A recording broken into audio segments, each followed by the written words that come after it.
AITA for considering divorce after my wife suggested sending our son to a conversion camp. My wife, 44F, and I, 45M, have been married for 14 years. We're a typical suburban family in most ways. 2 kids, a house in a nice neighborhood, steady jobs, and a relatively stable marriage, or so I thought. We have a 16-year-old son, Noah, and a 12-year-old daughter. I've always thought we were both dedicated to creating a loving, safe home for our kids. Now, though, I'm starting to question everything I thought I knew. A little background on us. My wife and I come from different worlds in some ways. I grew up in a fairly liberal household where things like sexuality weren't really discussed, but there was a general sense of acceptance. My parents never talked about it explicitly, but they instilled a belief in treating people with respect and love. My wife, however, grew up in a stricter, more religious home.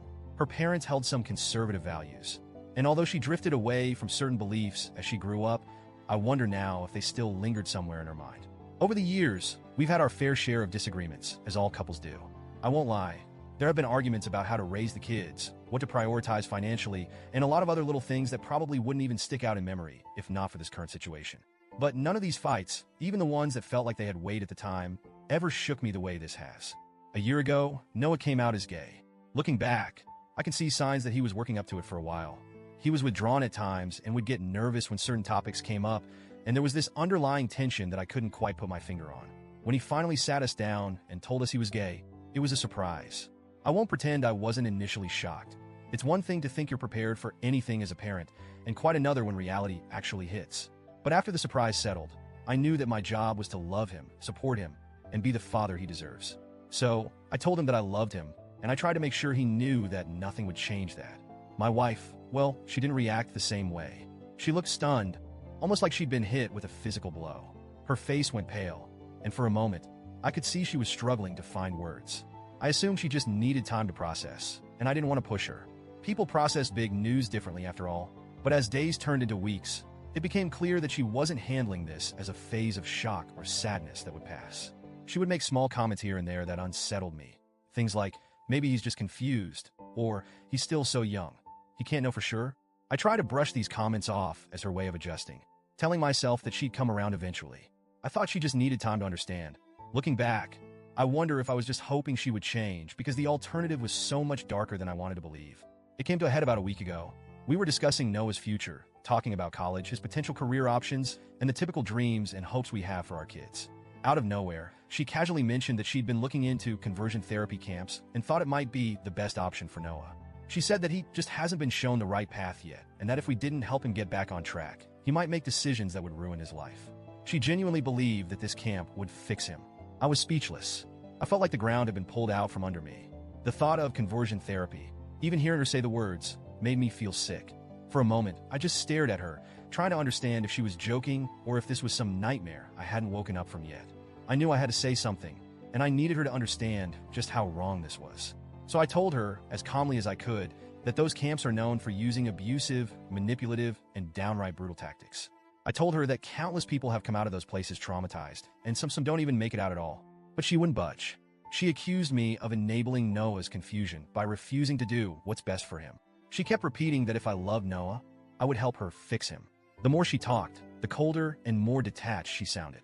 I realized, as she continued, that this wasn't a temporary thing for her.